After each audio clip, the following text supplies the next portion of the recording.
All right, we have a few more people moving around, but I'll start. For those who don't know me, I'm Aidan Berry.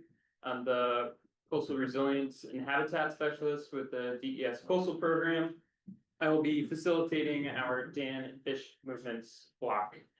In the context of restoration science, it's really exciting to be talking about dam removals and fish movements. If we look past decade, we've seen, the Exeter River with the Great Dam that was removed. Sawyer mills on the Bellamy, those were removed. We're gonna have a couple talks about that one, but also looking ahead, the Mill Pond Dam slated to remove. Have a little discussion about that at our table already. So, Kevin, Ryan, and Nathan, be prepared to talk about other dams maybe. But we also have, Gonic Dam, that's going to be removed eventually too. And then there's a couple others that are already in discussions throughout the bay. So it's a really exciting time to be talking about, how fish are moving through these systems, how we're going through the process of dam removals. Really fortunate to have three great talks today. First by Kevin Lucey at the Coastal Program, Ryan and Nathan from UNH, and the flow seems perfect. I'm not sure if they talked to one another before they submitted talks, and this is the order they came in.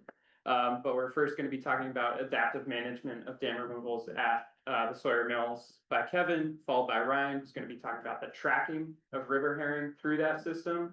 And lastly, Nathan will talk about, Great Bay at large, monitoring, thinking about river herring throughout the larger system. So with that, I'll hand it over to Kevin.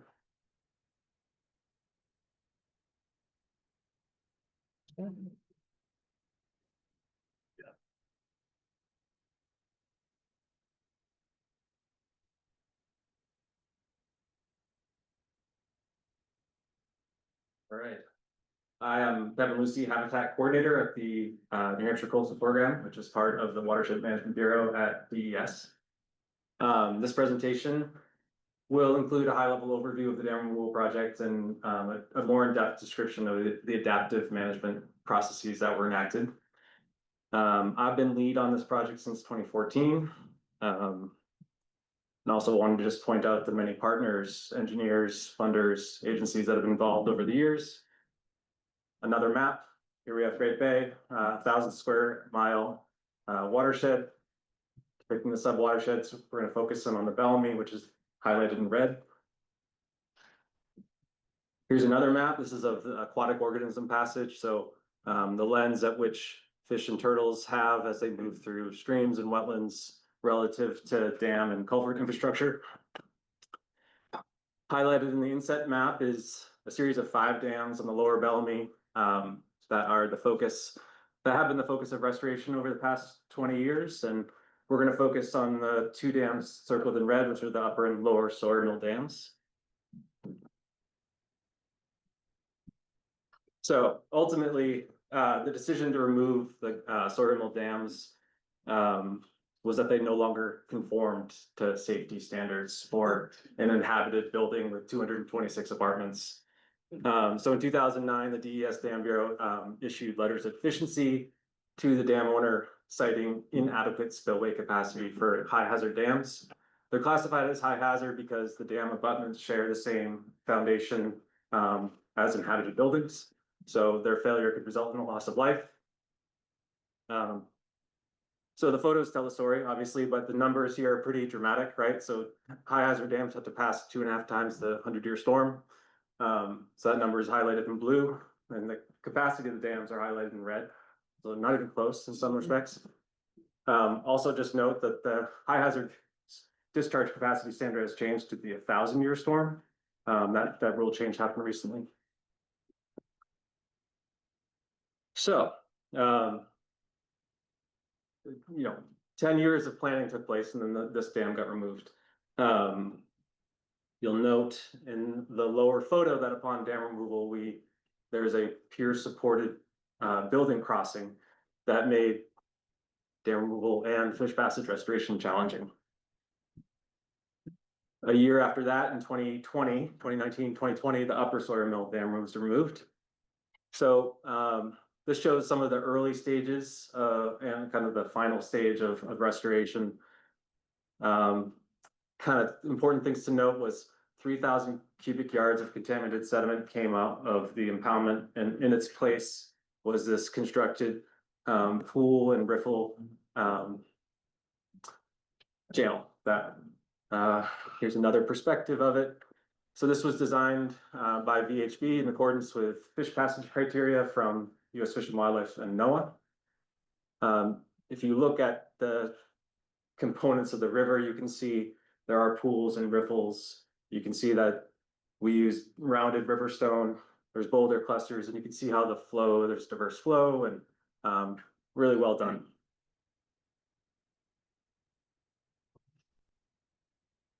So this is looking from the 108 bridge looking upstream of the 21-acre floodplains, the former pond of the Upper Sawyer Mill Dam. So this is passively restored. So we basically removed the dam, and this wetland was allowed to stabilize. I will note though, and the decision to remove the dam happened in 2013. The removal didn't happen until 2020. We removed the stop log bay and the logs from the stop log bay in 2014 to allow the wetland to stabilize over time. So during low flow conditions, this was basically dewatered for 7 years. This was to prevent wholesale transport of sediment upon dam removal. All right. So there's a lot of uncertainty with removing dams in general, but in particular these sites because they're so urbanized, you know, constrained on both sides by foundation walls, a lot of bedrock in the site. So we had to incorporate adaptive management into our project. This framework was kind of the process that we followed. So, you know, we defined our goals, we set the criteria. During the implementation process, we incorporated adaptive management principles into various things that I'll describe. We conducted monitoring, and if we didn't hit our criteria, we would adapt until we were successful. So many goals associated with this project, given high hazard dams, no fish passage right next to Great Bay. We did achieve all of these goals, but the focus of this presentation is on just the fish passage components. So here's the criteria that VHB used to design the channel. Basic stuff, right? Fish need less than 3% slope, no max jumps greater than 6 inches. They need certain water depth and velocity. Yeah, easier said than done. So that these are not only the criteria that we designed toward, but also were used for monitoring project success. I personally think this is the most important slide in the whole presentation. It's like, how do you incorporate adaptive management? Like, adaptive management isn't something that happens at the end. It happens at the beginning, and you plan for it, you design around it, and then you incorporate it into all the various mechanisms. So we incorporate adaptive management into the grant agreement, into the design plans, into the permits, and also the construction contract, so that, you know, the contractor has a way of getting paid to do things like, hey, we need you to go chip out some bedrock or this rock here. So we also did monitoring. We had various monitoring around water quality, but this focuses on fish passage. So we had a very basic method. We went out to the site and we looked into the river and saw if there was fish. And we did this at multiple stations over multiple years. Sounds rudimentary, but it's very effective.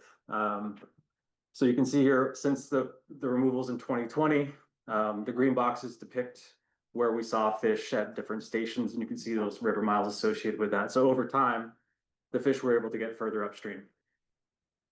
To the point in 2024, where we finally saw them at the upstream Bellamy Park Dam, which is where the Furey golf course is. We also did implementation monitoring. So like, did the project get designed according to best standard? Did it get built according to the design? How is it performing? This was the most important. So we did channel performance criteria, you know, width, slope, max jumps. In this case, at the lower dam, we had a max jump of 30 inches, which exceeded our criteria. And therefore we needed to do adaptive management. So here's again the photo of the lower Sawyer. You can see that the fish, you can imagine being a fish and trying to move up through this.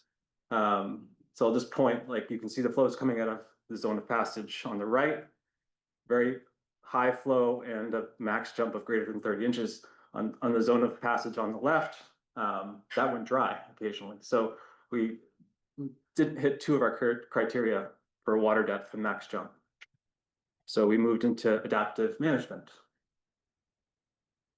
Adaptive management happened at all phases of the project. This is what happened during the construction project.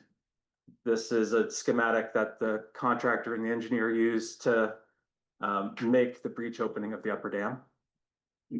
A year after the project, we did some boulder placement. You can see these rocks got placed and created this pool feature. A year after this was created, there was hundreds of fish in that pool.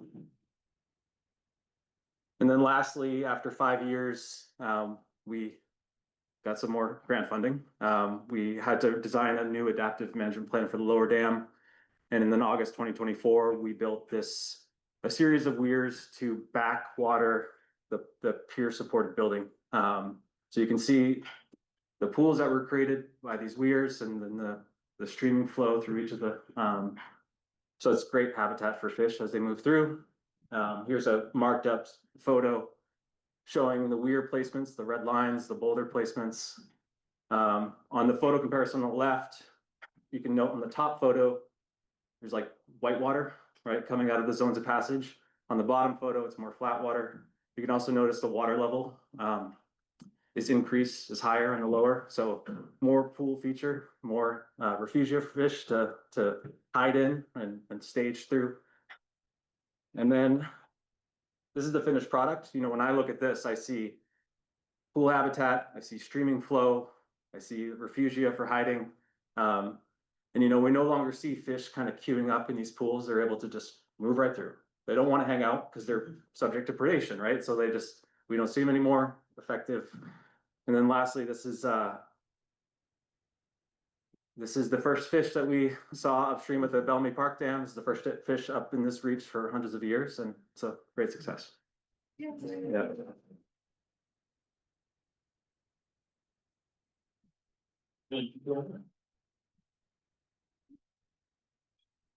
We'll have our next talk, which is Ryan Adams, who will be talking about counting those river herring through the Bellamy.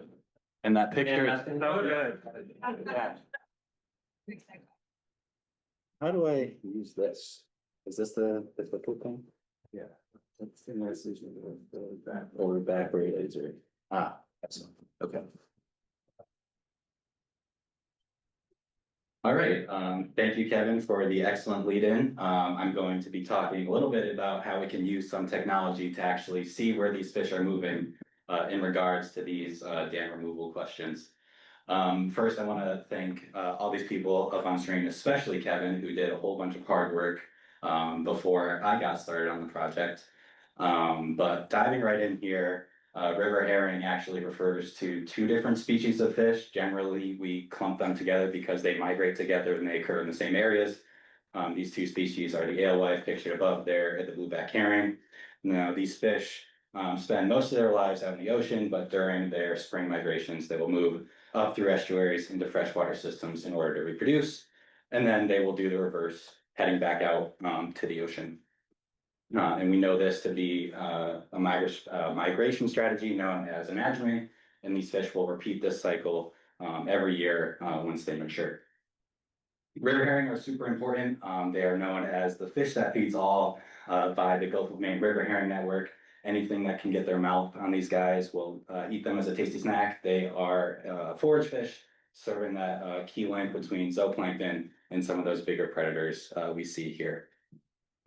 River herring were also historically important to humans. There was a big fishery. You can see in this plot here, over 100 million pounds harvested, but there was a big collapse in the 70s, coinciding with a 90%, more than 90% decrease in returning adults to many of these systems. And one of the biggest threats, as we know, are those dams that prevent these fish from getting back to those spawning habitats. So another map of Great Bay. River herring will move into Great Bay from the Atlantic Ocean up through the Piscataqua River, and then they will choose one of at least 7 rivers in which we know them to occur. We know that about 200,000 of these fish on average return here in the last 5 years or so. And that is from data acquired by Fish and Game by counting fish that arrive to these fish ladders at dams.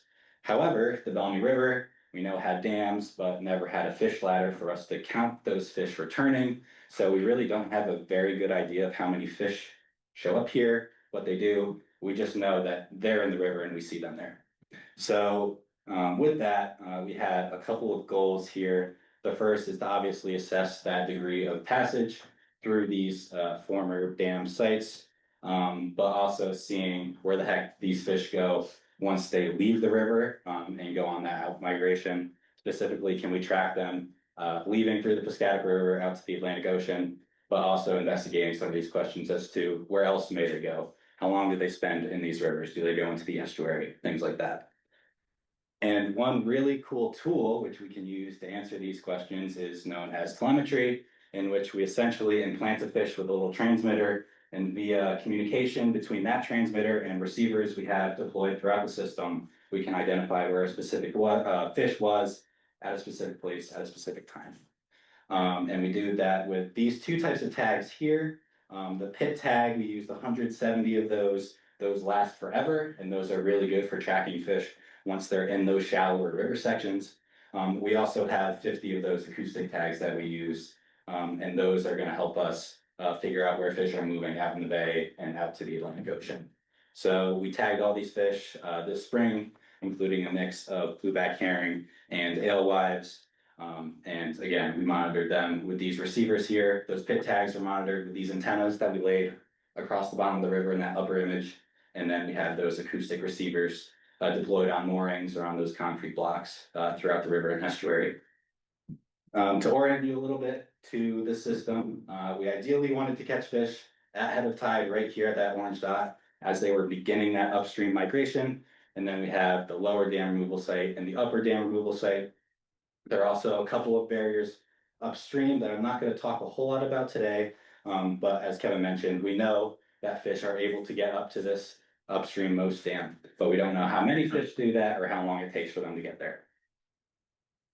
And here's our array of acoustic receivers deployed throughout the bay.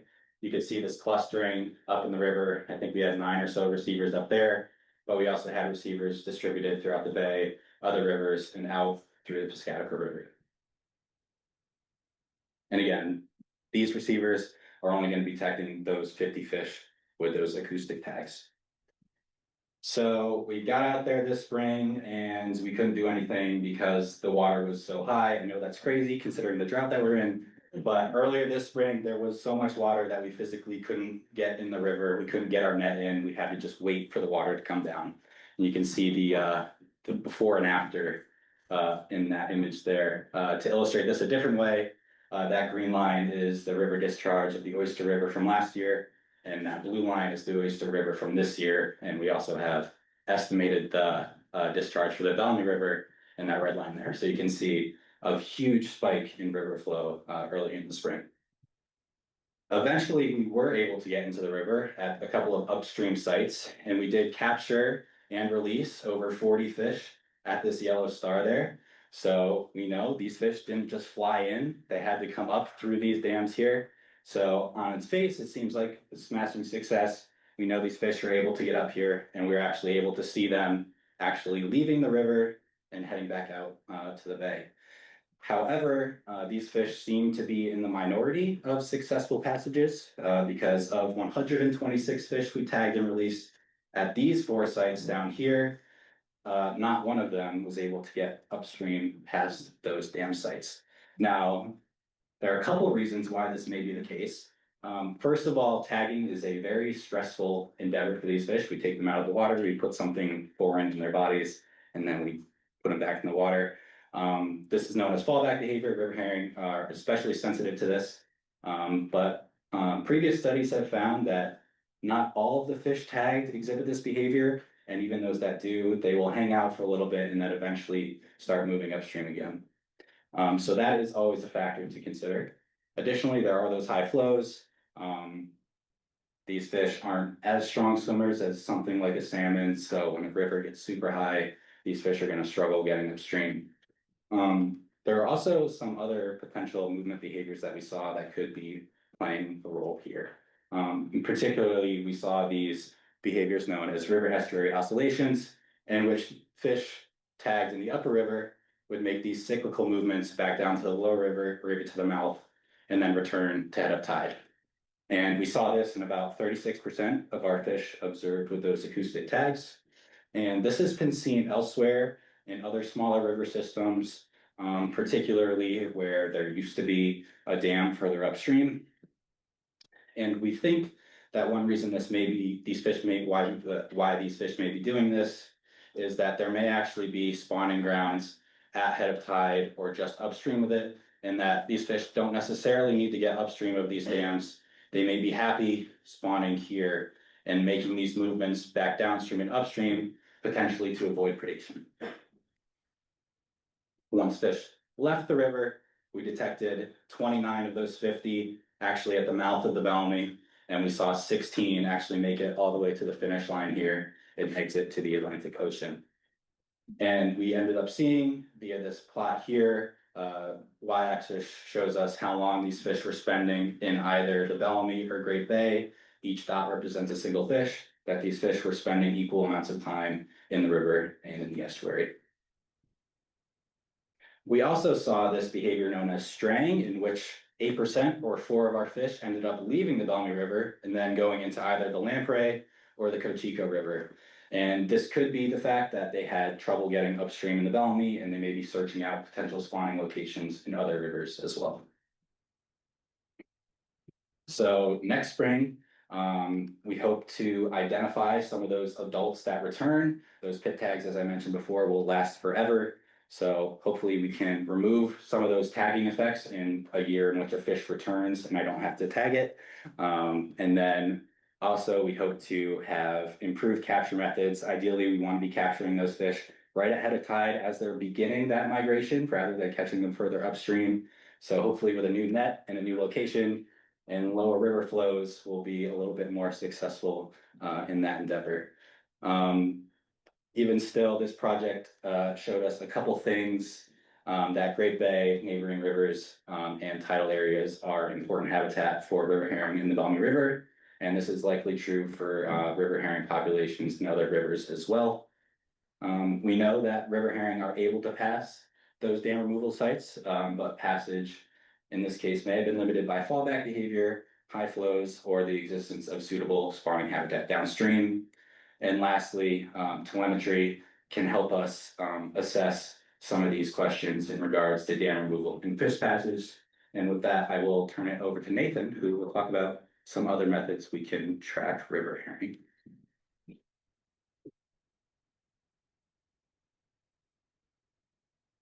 Thank you, Ryan. And as Ryan said, we'll hand it over to Nathan.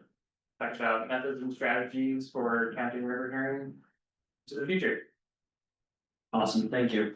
Well, Kevin and Ryan did a fantastic job of talking to us about the Bellamy River, but certainly that's not the only place where we have river herring.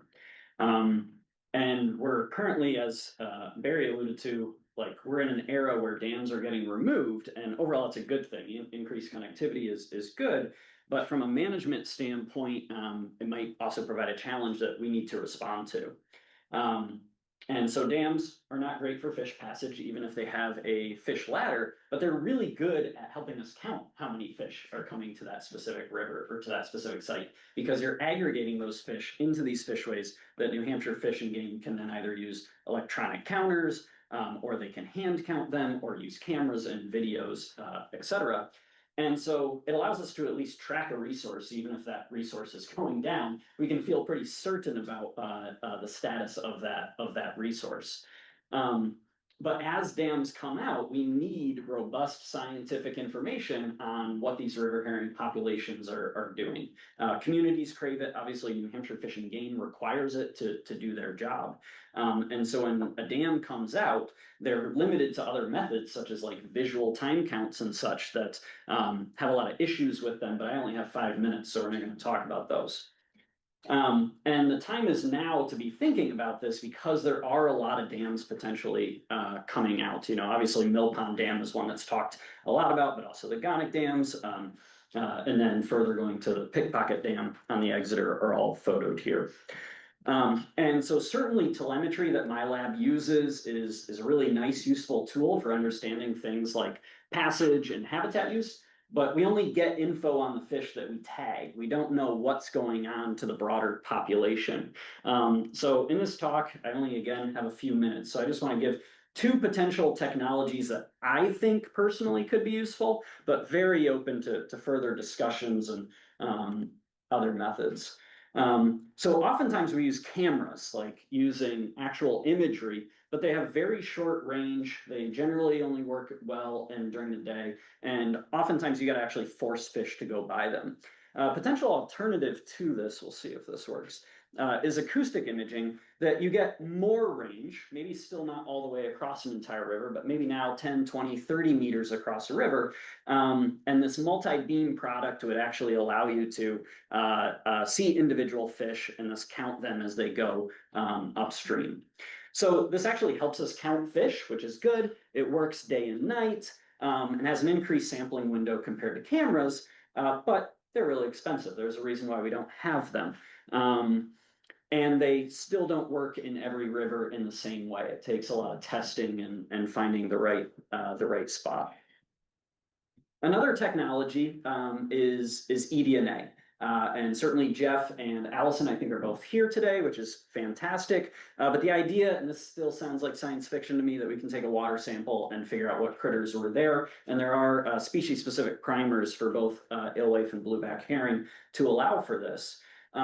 So this is really nice because you're not handling those fish, you're not stressing them out, you're not affecting the river in any way.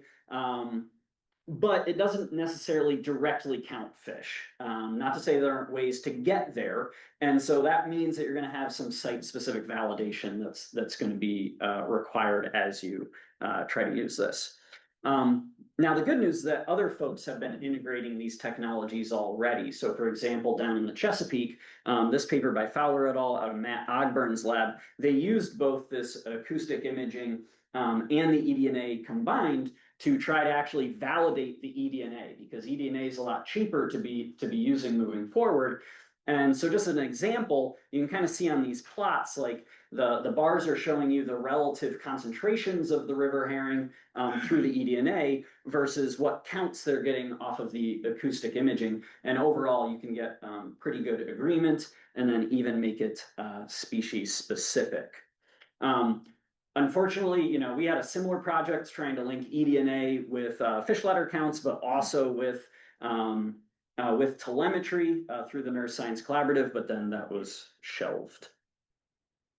But the need still remains as we change our systems and we pull out dams, and that is wonderful and fantastic, but we need to also be trying to stay on top of it and figuring out how do we manage and monitor our important resources.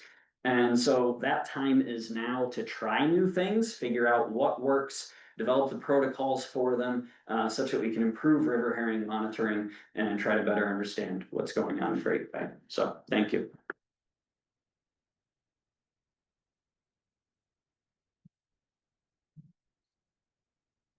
We now have time for questions for the group. How much?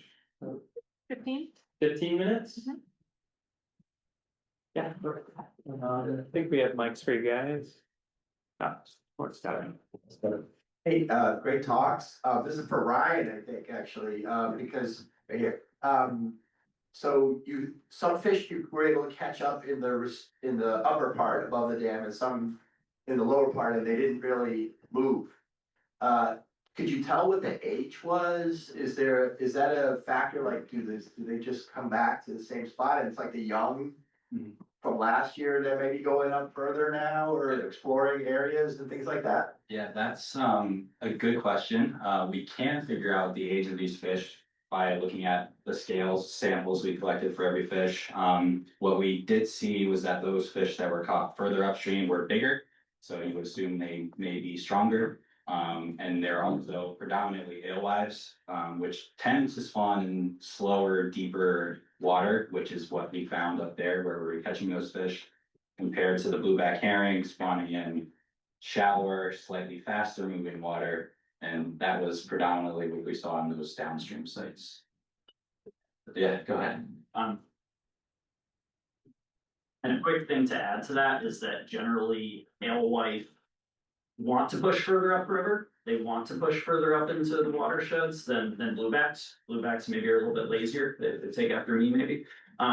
Where they might not necessarily go through higher, harsher flows and find spots. And in fact, towards the tail end of our season, we found kind of in those lower parts of the river, but just above head of tide, we ran into groups of dozens and dozens of fish, but they were pretty much all bluebacks. And so we're curious, like, oh, are they actually spawning here? And then when you pair that with the oscillations that kind of Ryan saw, like, oh, these fish are going just above head of tide day after day after day, maybe there's a whole stretch of habitat that's being used.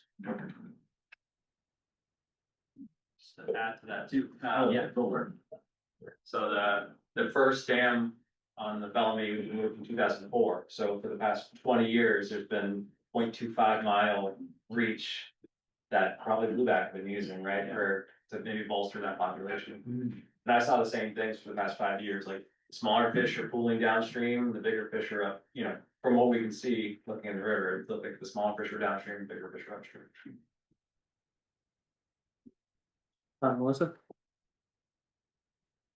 Just two questions on the Great Dam removal. I know these are imperfect counting methods for reasons that you articulated, Nathan, but you are, I have seen numbers reported for fish return, so I'm wondering if you can just tell us what you're seeing in that way. My second question is just a curiosity. What happens with the tags if those herring become lunch for, you know, a heron or an osprey?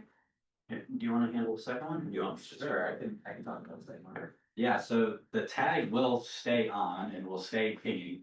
So eventually it will pass through that bird and it could land in the water and then we would be detecting that tag that came from a fish that was eaten by a bird and then pooped out into the water. But we have ways of identifying, like if a tag is sitting in one spot for a really long time and not moving, oh, that fish was probably dead, or it's just a tag that fell out or something like that. And they do now make tags that sense predation as well. They react to stomach acid and change their code, but they cost about double. So if any funders really like that. In terms of, you know, like when they took out the Great Dam, how, and if anyone here is at Fish and Game, I don't see Connor or anyone like that, but feel free to chime in and correct me. So they're using visual tank fence, and Fish and Game's done a fantastic job of building out like a community science type of approach as well, getting volunteers trained on how to do this. But I mean, it's going and staring at a river for 10 to 15 minutes at a time and counting fish. And then you do that as many times as you can or volunteers can, and then you're extrapolating that out to 24 hours. And so what we've seen with our abundance estimates for river herring on the Exeter Swampscott River since the dams come out is that they're very variable, right? And you can, when you get extrapolation, you can get that. So we get some that was like, oh, dam came out and we didn't get a lot of river herring. And then very next year was like record highs that we hadn't ever seen. You know, probably the truth is somewhere in between, right? And just imagine that extrapolation not just occurring on the Exeter Swampscott, but now occurring on the oyster, for example. And then that's gonna be really important because Fish and Game has to make decisions on whether there are not local community fisheries on these. And in fact, the Exeter Swampscott did get shut down for a few years because the counts were so low. And then we got record highs. But they actually, when they shut it down, it gets shut down for multiple years at a time. They had to wait to reopen. So What? Just a curious question. Is there any technology or way that you, once you tag one herring, for example, it's swimming with a school of other herrings, you can detect the surrounding individuals around it? So there is a group, that is in Canada, so good luck getting them here.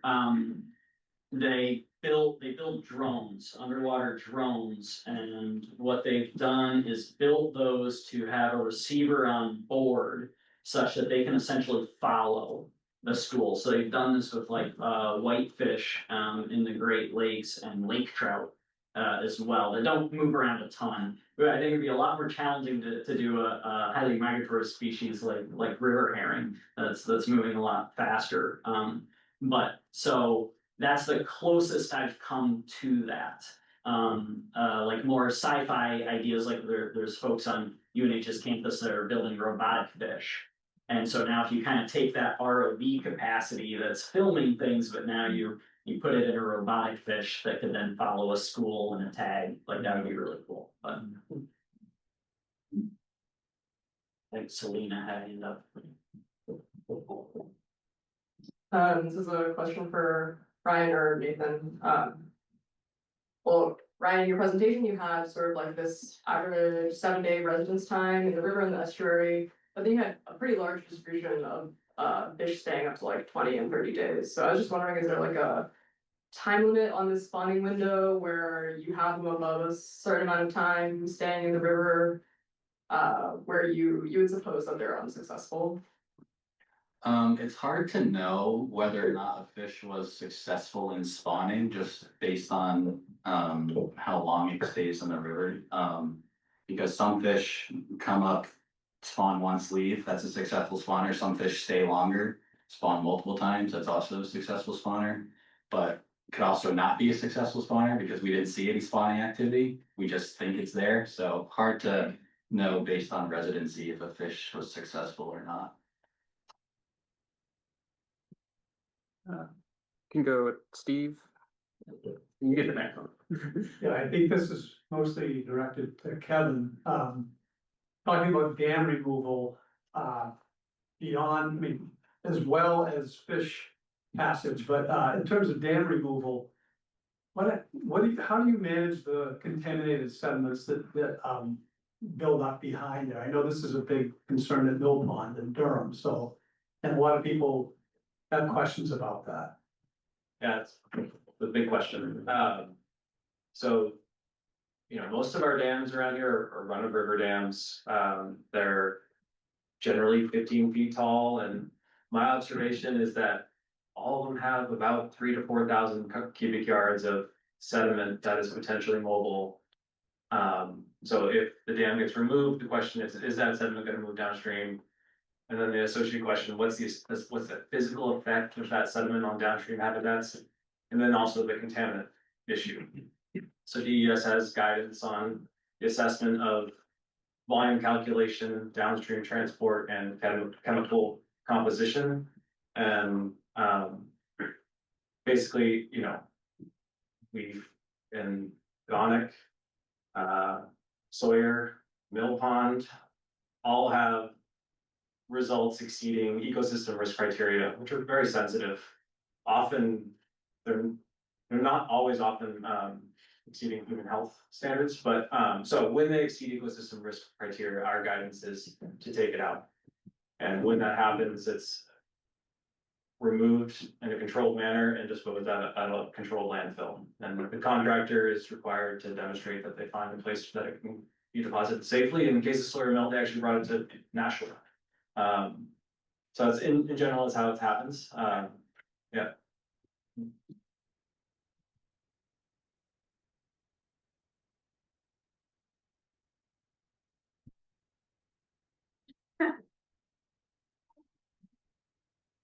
This is a question for Kevin again. It relates to, you know, these are engineered projects and I'm just really curious. Usually we have a cost for a project and then that project gets done to a spec and that's just not how these restoration projects work. And I'm just curious if you can provide some feedback on how difficult it's been when the product doesn't match what you're hoping it will, and then that iterative process of getting more money and how long that takes and pushback from groups. So. Sure. Yeah, I mean, dam ownership, sometimes it's private and sometimes it's public. A lot of dams went from private hands to public hands in the 30s or whatever. So public entities like municipalities have more capacity to do things, they have more obligation. Whereas private owners simply might not have the financial bandwidth to float $2.5 million to remove dam.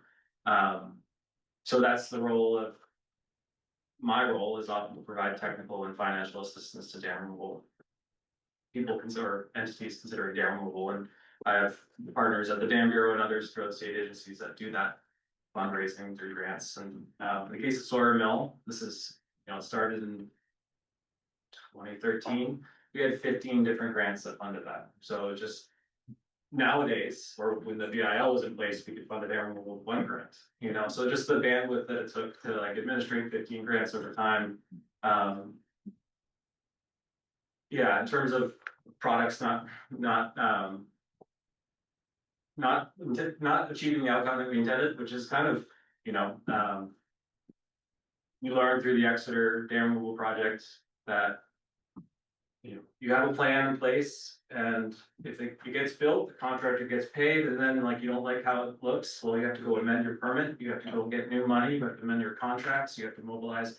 So if you plan for that at the outset, that like this is a potential range of things that could happen on the dam removal. If you plan for it, then you can implement it within existing authorities. So and another example of a project that didn't achieve its outcome is Winnicott, and I think that is the basis of why Sawyer Mill has so much adaptive management incorporated into it. I hope that others will kind of follow the same practice. Yeah. Time for one more question.